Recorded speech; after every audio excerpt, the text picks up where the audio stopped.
মাস পরে আমরা পরীক্ষা দিব, 4 মাস পরে এক্সাম, এছাড়া আমাদের প্র্যাকটিক্যাল রয়েছে। তাহলে আমরা আমাদের 4 বছরের মধ্যে অনার্স কিভাবে কমপ্লিট হবে? আমার তো মনে হচ্ছে অধিভুক্ত থাকলে আমার 6-7 বছরের অনার্স কমপ্লিট হবে না। আমার নাম Purbi Saha Jaya, 21-22 session, botany department.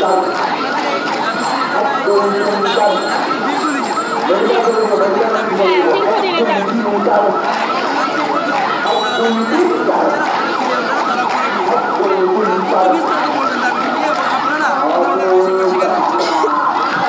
আমাদের তিতুমির কলেজ অনেকদিন, প্রথমত এটি ছিল হচ্ছে জাতীয় বিশ্ববিদ্যালয়ের অধিভুক্ত, তারপরে এটি ঢাকা বিশ্ববিদ্যালয়ের অধিভুক্ত করা হয়।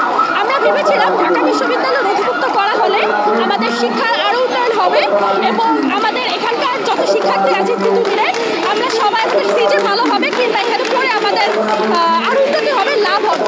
কিন্তু যখন থেকে ঢাকা বিশ্ববিদ্যালয় অধিভুক্ত করা হয় আমাদের সকল শিক্ষার্থীদের আস্তে আস্তে সিজে কমতে থাকে, আমাদের পড়ালেখার মান আরও উন্নত হওয়ার বদলে সেটা আরও আমাদের ক্ষতি হতে থাকে। এর জন্য আমাদের এই আন্দোলন যাতে তিতুমিরকে আমাদের কলেজ থেকে বিশ্ববিদ্যালয়ে রূপান্তরিত করা হয়। তিতুমির বিশ্ববিদ্যালয় হওয়ার জন্য আমাদের তিতুমিরে অত্যন্ত যৌক্তিক এবং আমাদের যোগ্যতা রয়েছে এটি বিশ্ববিদ্যালয় করার।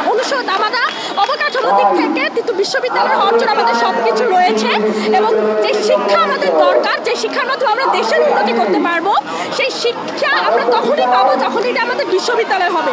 কারণ ঢাকা বিশ্ববিদ্যালয় অধিভুক্ত থেকে কিন্তু এটি আমাদের হচ্ছে না, তাই এটি আমাদের অনেকদিন ধরে আমাদের এই আন্দোলন হয়ে আসছে। কোনোবারে আমরা সফল হইনি, কিন্তু এইবার আমাদের আন্দোলন আমরা যথেষ্ট মানসিকভাবে দৃঢ় হয়ে এসেছি যে আমাদের এই আন্দোলন আমাদের এবার মানতেই হবে। আমাদের তিতুমিরকে অবশ্যই বিশ্ববিদ্যালয় করতে হবে, কারণ এটি আমাদের সময়ের দাবি, এটি আমাদের যৌক্তিক দাবি।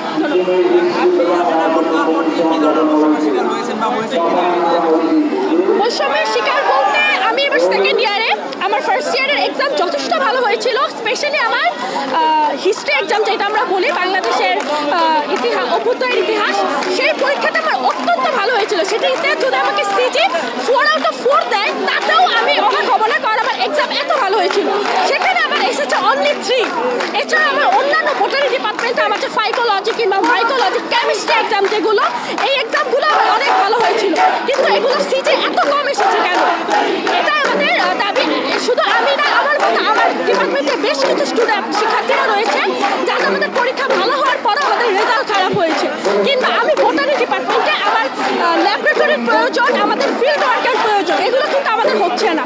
বোটানি ডিপার্টমেন্টে যে প্রজেক্ট সাবমিশনের যে ব্যাপারটা, সেটা কিন্তু বিশ্ববিদ্যালয়ে একদম অনার্স থেকেই শুরু হয়। আমি সেকেন্ড ইয়ারে আমি এক্সাম দেবো কয়েকদিন পর, সেটি আমার এখনো শুরু হয়নি, আমার কোনো ফিল্ড ওয়ার্কও হয়নি। এছাড়াও আমাদের সেকেন্ড ইয়ারের যে এক্সামটা, সেটা আমার এক্সাম শুরু হবে জানুয়ারি মাসে, শেষ হবে এপ্রিল মাসে। আমার 8টা কোর্সের এক্সাম আমি দেবো 4 মাস ধরে। আমার এছাড়া এরপর আমার প্র্যাকটিক্যাল রয়েছে, আবার রেজাল্ট দেবে আমার ফার্স্ট ইয়ারে পরীক্ষা শেষ হওয়ার 7 মাস পরে আমার রেজাল্ট দিয়েছে। তাহলে 7 মাস পরে আমরা পরীক্ষা দেবো, 4 মাস পরে এক্সাম, এছাড়া আমাদের প্র্যাকটিক্যাল রয়েছে। তাহলে আমরা আমাদের 4 বছরের মধ্যে অনার্স কিভাবে কমপ্লিট হবে? আমার তো মনে হচ্ছে অধিভুক্ত থাকলে আমার 6-7 বছরের অনার্স কমপ্লিট হবে না। এই জন্য আমরা বৈষম্যের শিকার হচ্ছি এখানে।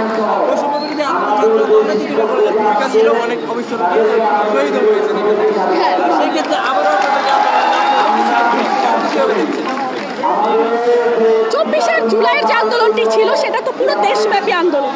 সেটি সর্বপ্রথম ঢাকা বিশ্ববিদ্যালয় থেকে শুরু হয়েছিল, তারপরে সেখানে আমাদের তিতুমির কলেজ, বদরুন্নেসা, ঢাকা কলেজ, ইদান আরও সব কলেজই কিংবা বাংলাদেশের সর্বাগ্রণী শিক্ষা প্রতিষ্ঠানগুলো সেখানে আমরা যুক্ত হয়েছিলাম, আমরাও যুক্ত হয়েছি। এখন তারপরে আমরা সেখানে জয়ী হয়েছি, কারণ সেই দাবিটা আমাদের ছিল যৌক্তিক দাবি নিয়ে। তখন সেই আন্দোলনকে আমরা জয়ী হয়েছি, আমাদের এই আন্দোলনে জয়ী হবে, কারণ এটি আমাদের যৌক্তিক দাবি, সময়ের দাবি।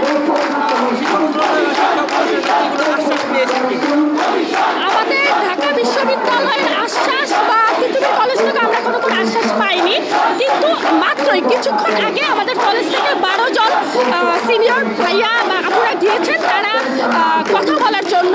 এখন দেখি কি হয়।